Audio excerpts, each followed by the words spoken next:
Assalamualaikum warahmatullahi taala wabarakatuh. Alhamdulillah hari ini kita dapat bersama lagi bagi meneruskan pembelajaran subjek geografi tingkatan 3. Dan hari ini cikgu akan masuk untuk bab 8. Geografi tingkatan 3 bab 8. Diharapkan semua pelajar telah bersedia untuk topik pada kali ini, insya-Allah. Baik, ini dia bab 8 berkaitan dengan tumbuh-tumbuhan semula jadi dan juga hidupan liar di dunia. Jadi pada topik sebelum kita meneruskan pembelajaran kita pada hari ini, kita nak melihatlah dahulu apakah dia punya standard pembelajaran ataupun di akhir pengajaran ini nanti ataupun di akhir pembelajaran ini nanti apakah yang pelajar akan perolehi ataupun yang pelajar akan fahami. Baik, ada 3 subtopik yang akan ditekankan untuk video kali ini. Yang pertama 8.1 untuk mengenal pasti tumbuh-tumbuhan semula jadi dan juga hidupan liar sama ada di kawasan gurun panas, hutan monsun tropika, hutan daun luruh sederhana dan juga hutan konifer. Maksudnya 8.1 ni kita nak tahu, nak kenal apakah tumbuh-tumbuhan yang ada di hutan-hutan yang disebutkan tadi. Bukan saja tumbuh-tumbuhan tapi juga hidupan liar dia. Yang sudah pasti di kawasan yang berbeza, tumbuhan juga adalah berbeza, hidupan liar juga ada sedikit perbezaan. Yang kedua, selepas kita dah kenal, kita dah tahu tumbuh-tumbuhan semula jadi dan hidupan liar ni, kita nak menjelaskan melalui contoh ciri tumbuh-tumbuhan semula jadi tersebut dan juga ciri hidupan liar di kawasan yang disebutkan tadi, iaitu gurun panas, hutan monsun tropika, hutan daun luruh sederhana dan juga hutan konifer. Dan yang terakhir, untuk merumuskan apakah kepentingan tumbuh-tumbuhan tersebut terhadap kawasan yang disebutkan sebentar tadi. Baik, dan untuk video kali ini kita hanya nak fokus kepada 2 subtopik sahaja. Iaitu pertama, kita nak kenal pasti, yang ini 8.1 kita nak mengenal pasti, dan yang kedua kita nak menjelaskan melalui contoh. Okey. Jadi 2 ni saja yang kita akan fokus untuk video kali ini. Baik. Fokus yang pertama ataupun standard pembelajaran yang pertama berkaitan dengan tumbuh-tumbuhan semula jadi dan hidupan liar di dunia, iaitu kita kenal, kita tahu. Kat gurun panas, binatang ni namanya. Dekat hutan konifer, binatang ini yang ada. Itu maksudnya kita kenal pasti sahaja. Baik, jenis tumbuh-tumbuhan semula jadi dan hidupan liar yang ada di dunia, terutamanya di hutan yang disebutkan sebentar tadi. Baik, yang pertama terdapat 4 jenis tumbuh-tumbuhan semula jadi dan hidupan liar yang akan kita bincangkan. Ada berapa pelajar? Ada 4 sahaja jenis tumbuh-tumbuhan semula jadi dan hidupan liar yang akan dibincangkan. Iaitu yang pertama, di kawasan gurun panas. Yang kedua, di kawasan hutan monsun tropika. Yang ketiga, di kawasan hutan daun luruh. Hutan daun luruh sederhana.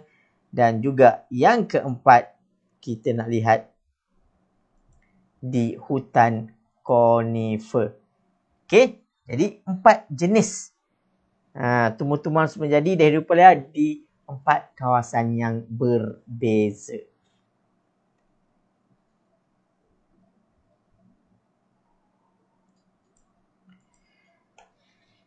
Kita pergi pada kawasan yang pertama, gurun panas. Apakah tumbuh-tumbuhan yang ada di kawasan gurun panas ni? Apakah hidupan liar yang ada di kawasan gurun panas ini? Baik, mari kita saksikan. Baik, gurun panas adalah kawasan yang tandus kerana jarang menerima hujan. Okey, tapi untuk pengetahuan pelajar, gurun bukan saja kita ada gurun panas, tetapi kita ada juga gurun yang sejuk. Ataupun maksud yang mudah, bahasa yang mudah, gurun ni merujuk kepada kawasan yang tandus. Okey, kawasan yang tandus sama ada terlalu sejuk atau terlalu panas. Sehingga kan tumbuh-tumbuhan sukar untuk hidup. Baik, ciri iklim kawasan ni, dia adalah kawasan yang panas dan kering sepanjang tahun. Sebab itu dipanggil gurun panas. Dahlah panas, kering. Suhu waktu siang dia sangat tinggi, bermaksud sangat panas. Iaitu sekitar 35 sehingga 44 darjah Celsius. Bayangkan 35 hingga 44 darjah Celsius. Panas tu. Suhu kat negara kita Malaysia ni pun kadang-kadang hanya mencecah berapa? 30 berapa? Tak sampai 30. Tak sampai. Dalam 31, 32 darjah Celsius gitulah. Okey, ini 35 darjah Celsius sehingga 44 darjah Celsius. Tetapi pada waktu malam dia pula sederhana sejuk, iaitu sekitar 10 darjah Celsius. Kenapa jadi macam tu? Siang sangat panas, malam pula sederhana sejuk. Sebabnya kawasan gurun ni dia tidak dilitupi awan, tak ada awan. Jadi pada waktu siang, cahaya matahari yang diorang terima direct terus sampai. Tu yang menjadi panas. Malam pula haba dan juga tenaga ni dipantulkan balik ke angkasa lepas. Tak ada apa-apa yang menghalang. Terus pergi dibebaskan balik ke angkasa lepas. Jadilah dia sederhana sejuk. Dan hujan tahunan yang sangat sedikit. Sebab seperti yang dia katakan tadi, dia kawasan gurun panas, kering. Dia tidak mempunyai hidupan awan yang banyak. Jadi dia tidak mempunyai jumlah hujan tahunan yang banyak. Sikit sahaja. Sekitar 250 mm. Okey. Baik. Taburannya adalah sekitar gurun-gurun utama. Okey. Kita dah belajar sebelum ni. Kita kawasan gurun-gurun utama. Baik, ini adalah taburan gurun panas yang ada di dunia, lokasi-lokasinya. Okey, yang pertama gurun Mojave. Kedua, gurun Atacama. Mojave ni mana? Di kawasan Amerika Syarikat. Okey, gurun Atacama. Seterusnya gurun Sahara. Ni yang paling terkenal lah ni, gurun Sahara. Sehingga kan ada nama lagu Sahara lah. Sahara.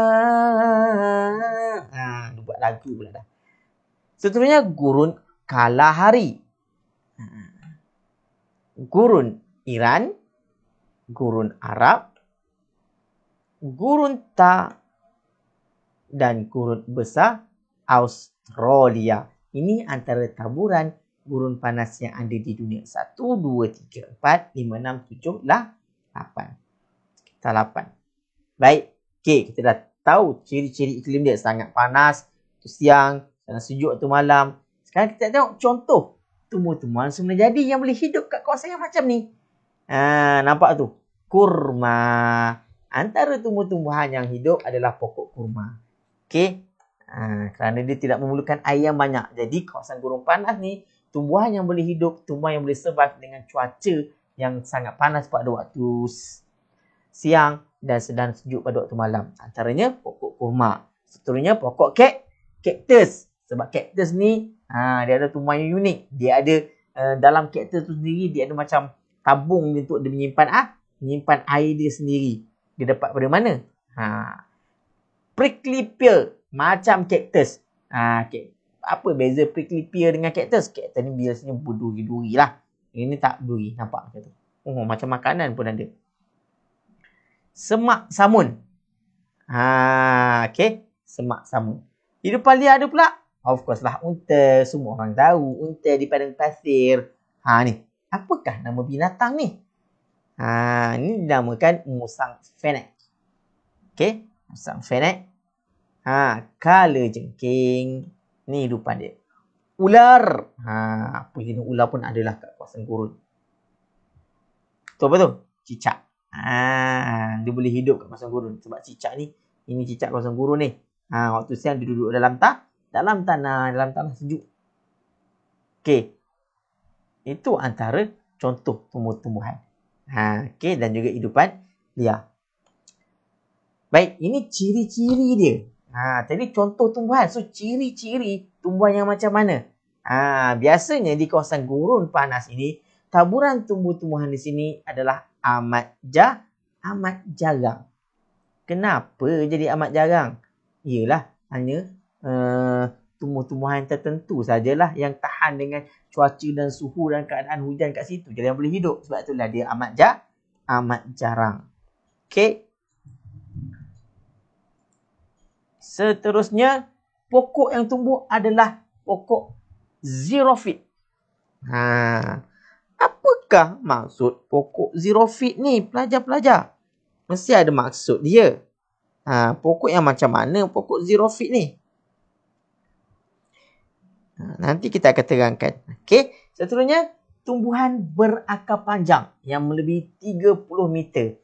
Sebab dia nak mencari ke dalam tanah tu, cari air. Sebab tu dah dia boleh survive.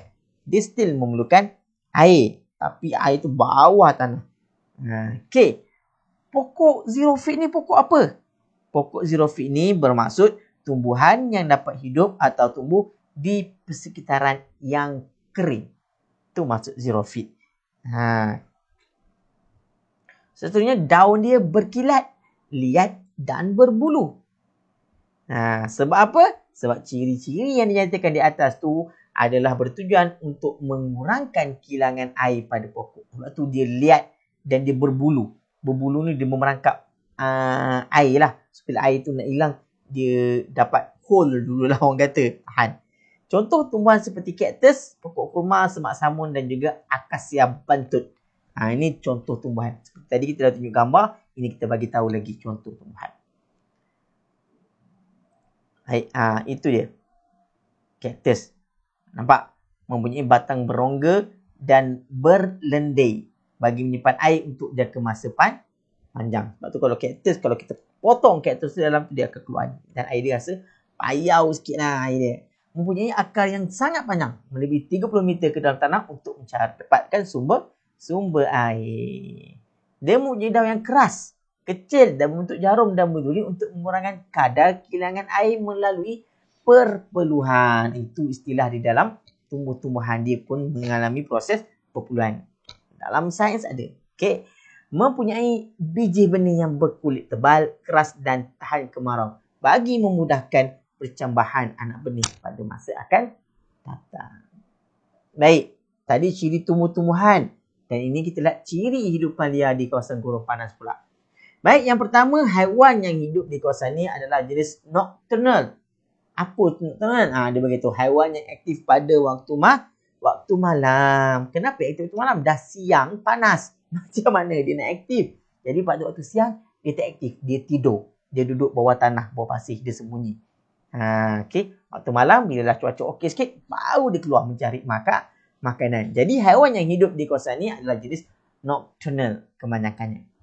Dan pada waktu siang, haiwan ini dia berteduh di celah batuan atau pokok untuk mengelakkan kehilangan air. Tadilah ada celah batu duduk bawah tu.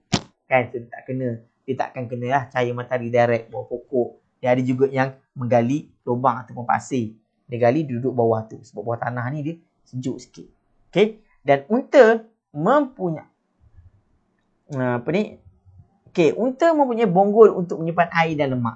Lepas tu unta tu dia boleh hidup siang pun, dia boleh aktif sebab dia ada satu bonggol. Rupanya dalam bonggol tu ada air, macam tangki air lah. Okay. Dan haiwan seperti kalajengking dan ular juga, dia mempunyai sisik dan berkulit keras untuk mengurangkan haba. Kalau haba kena dia pun, sisik dia, kulit keras, dia boleh pantulkan balik. Ini contoh berkaitan tentang haiwan tadi ni. Tengok tu unta. Bulu badannya dapat merangkap lapisan udara dan membantu tubuhnya menjadi sejuk pada waktu siang dan panas pada waktu malam. Hebat ciptaan Allah kan? Bonggol kat belakang dia untuk simpan air dan lemak bagi tempoh yang panjang. Bulu mata dia yang panjang tu untuk halang pasir daripada masuk mata dia. Kalau ada ribut pasir pun dia relax, dia maintain. Kebolehan dia menutup lubang hidung bagi mereka dimasuki oleh air pasir pun sama juga. Ini bawah ni adalah gazelle yang mempunyai kaki yang panjang untuk boleh jauh bagi cari air. Musa fennec ni dia mempunyai telinga lebar yang bertindak sebagai penyejuk, iaitu mengurangkan suhu badan. Kelebihan rupanya siapa telinga besar ni. Okey. Itu haiwan lah, manusia tak tahulah. Okey. Untuk lebih detail, pelajar boleh search di dalam channel dekat dalam YouTube. Type saja Gurun Sahara. Ataupun type Sahara. Bila type Gurun Sahara, dia akan ada keluar satu dokumentari ataupun satu video menerangkan tentang Gurun Sahara. Mungkin bila melihat video tu, pelajar akan lebih mudah faham dan lebih jelas. Baik, seterusnya kawasan hutan monsun tropika. Tadi gurun panas tadi kita tengok dah.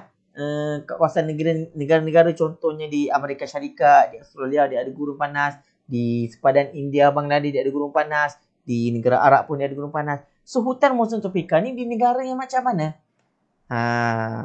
Hutan monsun tropika ni adalah negara seperti Asia Tenggara, di Thailand, Laos, Vietnam. Itu hutan monsun tropika, di iklim monsun tropika. Baik, hujan tahunan dia antara 1000 hingga 2000 mm. Banyak jadi dia hampir sama dengan iklim khatulistiwa. Tetapi apa yang membezakannya adalah ia mempunyai satu musim kering yang nyata dengan suhunya sekitar 28 darjah Celsius. Maksud dia ada satu musim memang kering gila. Memang panas, hujan tak turun. Berbeza dengan iklim khatulistiwa. Itu sahaja perbezaan dia. Dan pokok-pokok dalam hutan ni dia tumbuh membesar antara 20 sehingga 30 meter. Berdaun lebar bagi mendapatkan cahaya matahari dan hujung daun dia berbentuk tirus. Okey, sebab itu kalau kita tengok setiap ciptaan Allah mempunyai pelbagai bentuk, pelbagai saiz, ada sebab dia, ada tujuan dia, bukan saja-saja. Bila kita belajar baru kita tahu. Dan taburannya sekitar India, Myanmar, Thailand, setengah bahagian ni kan Brazil, Zaire, Zambia, Afrika. Ni antara lokasi negara yang mempunyai hutan monsun tropika. Baik, ini taburan dia. India, Sri Lanka, Bangladesh, Myanmar, Laos, Thailand, Pulau Jawa, Indonesia, Luzon, Filipina. Okey. Ni contoh tumbuh-tumbuhan. Pokok apa tu? Pokok buluh. Pokok apa tu? Pokok Rafflesia. Pokok apa tu? Pokok mahagoni. Bukan mahaguru, mahagoni. Burung dia? Burung nuri. Nak sebut burung kakak tua. Burung nuri. Ada beza Apa tu? Tapir. Harimau. Harimau. Apa tu? Monyet. Lebah, gajah. Ni ciri-ciri tumbuh-tumbuhan dia. Pokok-pokok menggugurkan daun pada musim kering untuk mengurangkan kehilangan air melalui proses perpeluhan. Tadi kita dah dengar lagi kan? Rupanya tumbuh-tumbuhan ni dia juga melalui proses perpeluhan. Lebih detail boleh tanya dengan cikgu sains awak. Okey. Jadi macam disebutkan tadi, monsun tropika ni berbeza dengan khatulistiwa adalah dia ada satu musim kering yang sangat nyata. Oleh itu, pada waktu tersebut pokok-pokok ini dia akan menggugurkan semua daun-daunnya. Jadi pokok tu kalau pergi kita nampak macam pokok mati, tak ada daun. Tapi tak mati, dia hidup lagi. Tapi pada musim kering, dia gugurkan daun-daun dia untuk mengurangkan kehilangan air melalui proses perpeluhan. Dan kita lihat taburan tumbuhan dia adalah kurang padat tetapi mempunyai lantai hutan yang padat. Kerana cahaya matahari dapat sampai ke lantai hutan. Dia berbeza dengan iklim khatulistiwa, hutan dia lagi padat. Kalau masuk dalam negara kita ni boleh sesat. Tapi kalau masuk dalam negara dia, kita boleh lagi cari jalan nak pulang, nak balik. Sebab kita boleh nampak apa yang ada kat depan.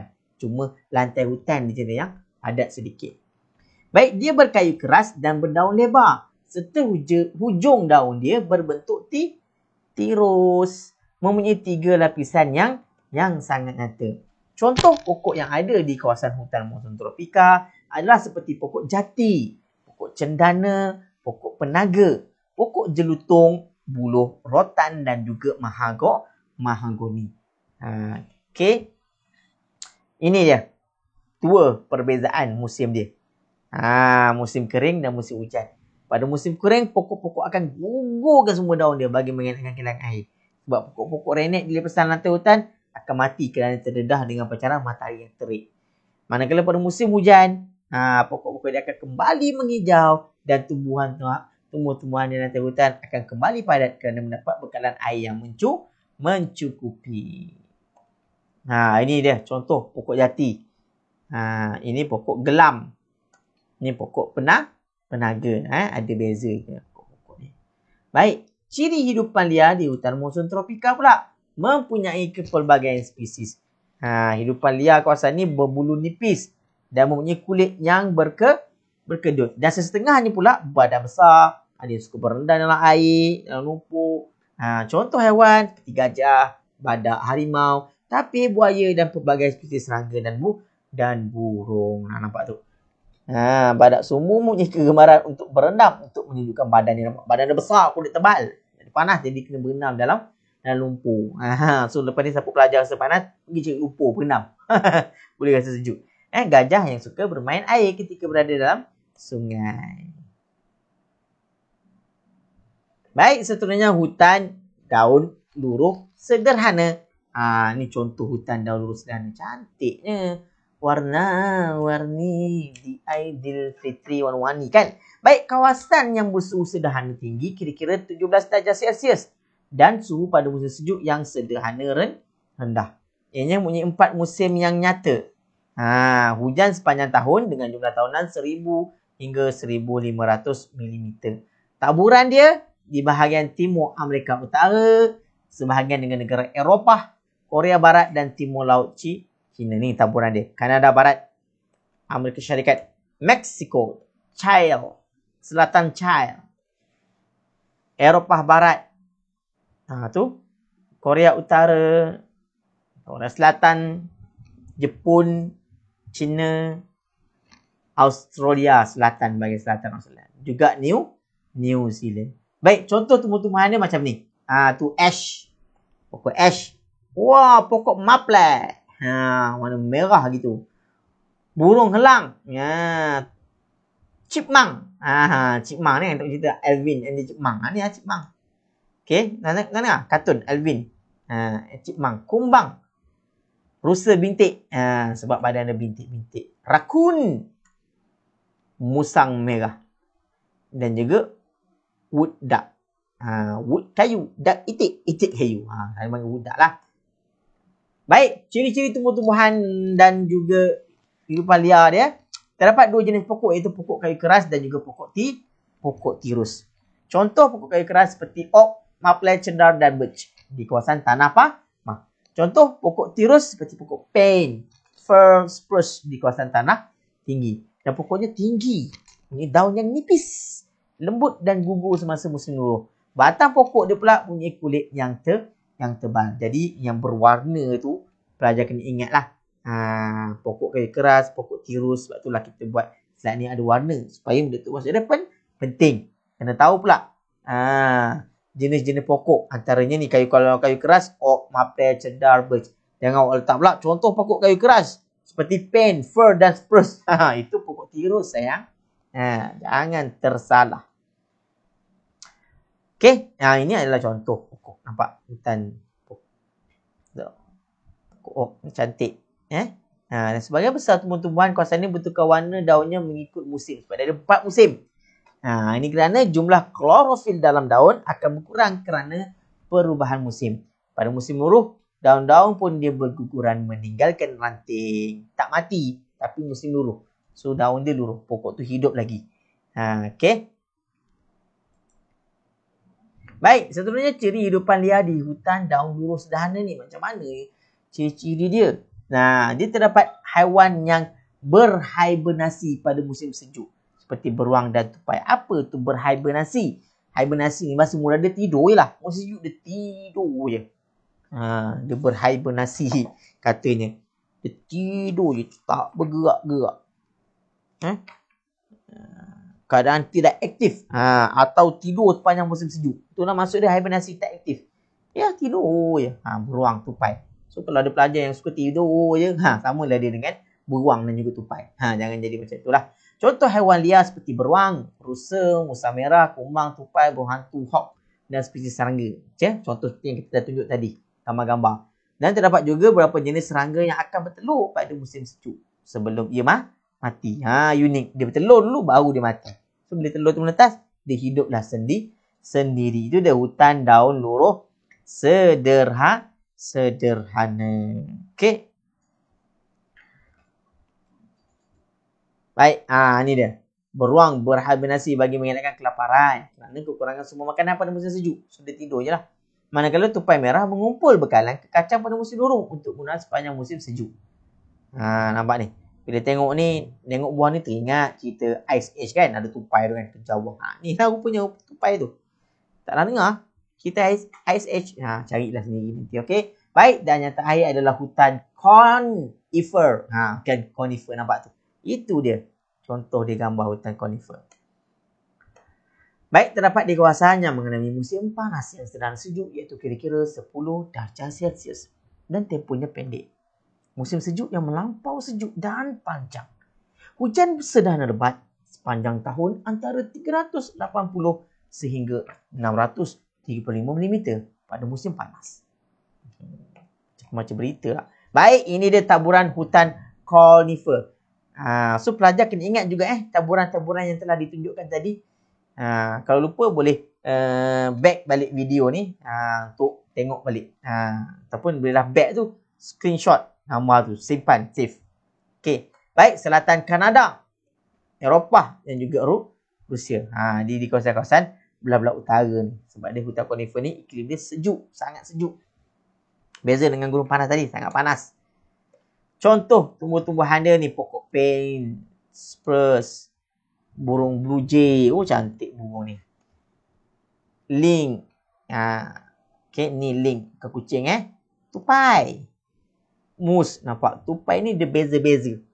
Yang ada tupai ni macam ni. Moose. Burung hantu. Beruang. Burung belatuk. Baik, ini di antara ciri tumbuh-tumbuhan semula jadi yang ada di hutan conifer. Ciri yang pertama, ingat di hutan conifer. Kataan con. Jadi, pokok dia berbentuk seperti con. Kenapa bentuk macam tu? Supaya sahaja mudah jatuh ke bawah. Jadi dia akan kurang rosak lah pada dahan pokok. Nampak Allah cipta pokok. Bukan saja-saja Allah cipta pokok kat kawasan macam ni. Subhanallah, hebat kan? Baik, dia mempunyai akar yang pendek. Kenapa pendek? Berbeza dengan kawasan gurun panas. Dia tak ada air. Jadi dia perlukan akar yang panjang untuk mencari air dalam tanah tu jauh. Berbanding dengan kawasan hutan conifer ni, di kawasan hutan sangat sejuk. Kadang-kadang panjang. So air tu dia ada. So dia tak perlukan akar yang panjang. Jadi dia akar dia pendek saja. Daun dia kecil berbentuk jarum, tebal, liat dan berlilin untuk mengurangkan transpirasi pada musim panas. Tu. Kulit batang dia tebal dan berdamar untuk melindungi pokok pada musim sejuk. Dan berkayu lembut. Contoh pokok ialah pine, spruce, larch dan cedar. So pokok pine ni dia bukannya pokok yang keras lembut. Ciri-ciri pokok hutan conifer. Ni dia. Berdaun kecil berbentuk jarum. Nampak tu maksud dia. Tebal, liat dan berlilin untuk mengurangkan transpirasi pada musim panas. Malai hijau yang memulakan proses fotosintesis dijalankan. Kulit batang tebal dan berdamar untuk melindungi pokok kesejukan pada musim sejuk. Dan pokok berbentuk kon memudahkan saji jatuh ke bawah dan mengurangkan kerosakan pada dahan pokok. Buah dia pun bentuk macam kon macam tu. So akar yang pendek memerlukan pokok tumbuh di kawasan tanah nipis yang mendapatkan air. Sebaik saja permukaan bumi ataupun ais mencair. Ini adalah contoh hidupan liar di hutan conifer. So dia aktif pada musim panas disebabkan banyak serangga.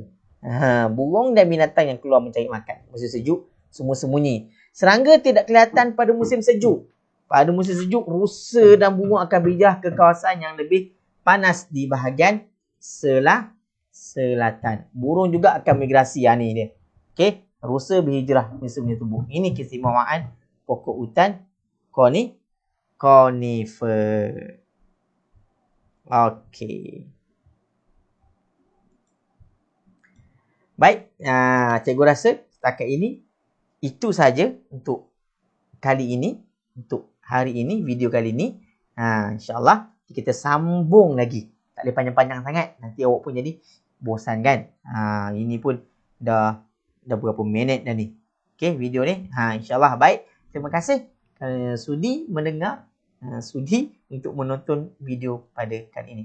InsyaAllah nanti kita akan sambung tajuk seterusnya pada kelas yang akan datang. Sekiranya ada masalah, ada sebarang isu ke apa ke, sebarang komen, please tinggalkan komen anda untuk cikgu tambah baik ataupun cikgu bantu anda memahami tajuk ini dengan lebih jelas. Baik, saja. Assalamualaikum warahmatullahi wabarakatuh.